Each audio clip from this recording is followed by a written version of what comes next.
Hey fellas, this is Robbie speaking, and let's talk about Dragon Prince Season 6. Spoilers ahead. So, this season was pretty good. There's no season of Dragon Prince that I hate. There's a least favorite, and that is the 4th season, which I talked about, but the other seasons are just peak, especially the first 3 seasons. Season 6, I don't know where it stands. I mean, there's a lot of great moments.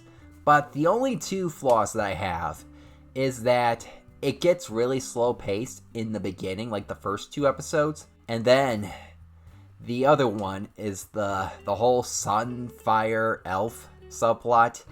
I feel like that kind of was a bit sluggish as well. I mean, for like the past 3 seasons, we have been focused on Anya, Aunt Anya, I think that's her name, I could be wrong, and the queen getting married. Like, how many seasons is it gonna take for these 2 to get married?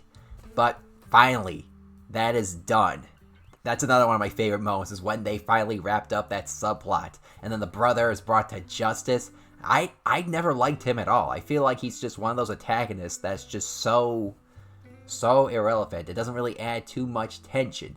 I feel like the only thing that he did that was relevant was when he just brought that dragon back, like in action, the blind dragon, only for Erebos to use that dragon to attack the kingdom. That was just, like, I cannot believe that just happened. That just gave me, like, Infinity War vibes, where, like, Thanos just snaps his fingers. That's how I feel with Erebos. Especially since, like, Erebos comes back, and he's just this big giant thing. He's gonna prove to like just be this monster that cannot be taken down so easily. Just, we saw his backstory with his daughter. They know how to give these villains a reason to be evil, a reason for their motivations. Like, it's not just like, oh, I'm evil because I'm evil and I have to take down the good guys. And now on to Rayla and Calum, because these 2 characters are so great together. We want these 2 characters to be together no matter what. But there's always something in the way, and that is Calum using dark magic. Calum used dark magic to save Rayla from being fed to that one sea monster, and when he tells her, Rayla's like, why would you do that? You know that makes you helpless. You know that corrupts you. And Calum says, if it gets to that point, kill me. Rayla says yes, but doesn't agree to it because it's clearly going to break her if she gets to that point, which I don't think it will, but you never know. You just never know. And so we get to the Star Scraper place, and later one of the people there reveals that the orb is a fake, the candy one, and that the real one is left behind at the kingdom. And so Calum is like, how could I let this happen, you know? What was the point of this trip? It's pointless now. And so we see that it was just a vision, and that he never finds out, but he probably will find out when he sees Erebos, like, in the flesh. It's really scary, though, that where Calum's gonna be in the next season, like, mentally. Because he's gonna be really depressed, I feel like. Kind of similar to how Ruby was depressed in Volume 9. I can see that happening with Calum. But one thing that they were able to accomplish was Rayla reuniting with her parents one last time just before they passed on, and then she finally saves her mentor, her other father figure. Just, that really brought me the feels. And, like, we've always wanted him to come back since the first season, and it took 5 seasons just to see this man finally come back, and I just cannot wait to see him kick some ass in this season, in the next season. Just, he was just such a cool character, even though he tried to kill Rayla. I think he and Rayla are gonna have a great team up in the next season, and I think he'll serve as like that protective father figure when interacting with Calum, kind of similar to how in Meet the Parents, where you have the main character meet the father. Just, he's not going to be happy with Calum at first, but then they'll probably warm up to each other, and maybe he'll accept Calum as his future son-in-law. I can see that happening, though. Like, that would add some comedy to the next season. We need comedy in the next season, guys, because it's going to be a dark season. Like, it's just getting darker and darker every season. And now on to Varen, because Varen has always been one of my favorite things in all of Dragon Prince. He has always been such a humanized villain, and how later he wants to redeem himself and pay for his crimes. We see that in the very beginning of this season, that he is alive now, like officially alive, and that he doesn't have to worry about dying. And so at first he's like, oh my god, I'm alive, I don't have to worry about dying or anything like that. Let's go see Claudia, Terry. And just when we get to the very shore or whatever with Claudia, we see blood everywhere. And turns out it was the blood of the son of Erebos and Varen. So she killed her own half-brother. Which I don't even know if she ever learned that was her half-brother. The point is, she made the ultimate sacrifice to save her father. A sacrifice that not even he made. And so he says to Claudia, like, I don't want you going down this path anymore. I'm gonna turn myself in or whatever, and just, you move on. Like, don't listen to Erebos ever again. Don't do dark magic, just go. And of course, Claudia tries to keep going down the dark path, but Terry still proves to be the light at the end of her tunnel. And that's another relationship that I really enjoy, similar to Kalo and Rayla. How he makes a new leg for her with just plants, wood, and whatever. And how he just cuts her hair. You really feel like this may be the last time we see the good in Claudia. But in the next season, will this be it though? Will she redeem herself like her father did? Or will she be gone forever and that Calum will have to kill her, or someone else for that matter? But back to Varen. So when Varen turns himself in, Soren goes to his cell to give him food. And so Varen's trying to talk with him, like, hey, I'm sorry of everything I've done. Soren is pissed.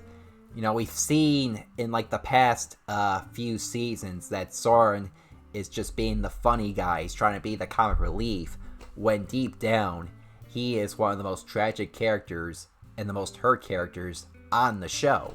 We learn of the backstory of Varen, Soren, where Soren was sick, and so Varen was trying to save him by using dark magic, how he took the staff from his master and put him in that coin, and then later he gets into a little bit of an argument / fight with his wife, and that leads to his wife leaving him. Soren is saved, but Varen blamed Soren for his wife leaving. So it was really, really bizarre that that's how Varen mistreated Soren. I mean, Varen wasn't like abusive to Soren, but he could have been a better father. He could have been more engaged with Soren had he not blamed him for his wife leaving.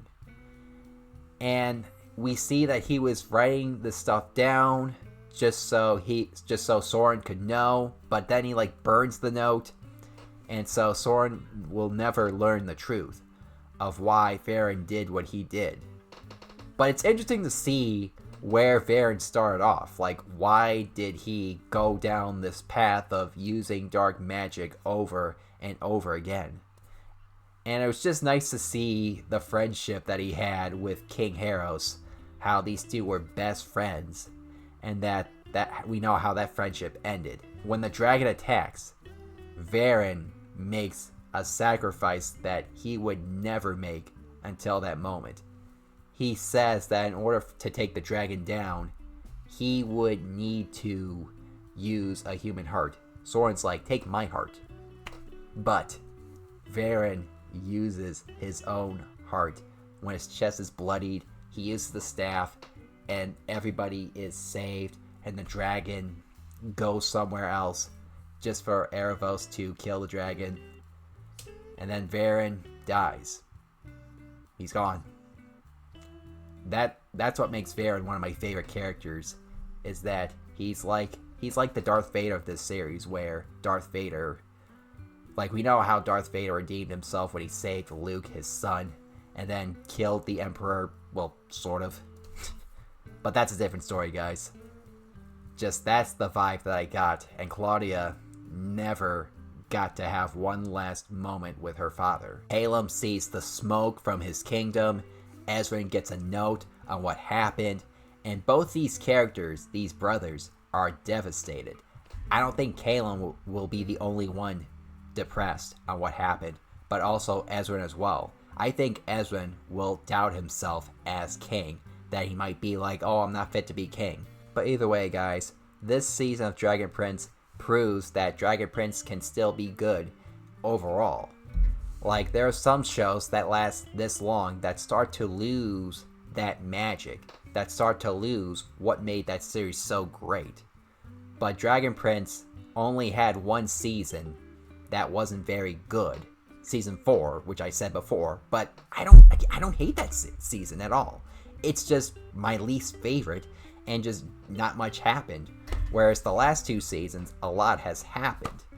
And so I just cannot wait to see what happens next, but I'm just scared. Not just because of more dark stuff happening, but also it's coming to an end officially. It's just gonna sadden me how this series is gonna end, and that we may not get more Dragon Prince after this, unless they decide to do like a spin-off or something, like maybe a sequel series, like kind of similar to how Avatar has Legend of Korra, maybe. Who knows with that. I mean, I think it'd be pretty interesting though if they did that. I think it would, prove that you can do more with this world than just the 3 main characters. But if that happens, it happens, and I'll look forward to it. But anyway though, guys, what did you think of this season? Did you like it? Did you not like it? How would you rate it? I'm rating it a 9 out of 10. And it makes me want to rewatch the previous seasons of Dragon Prince just to hype me up more for the finale.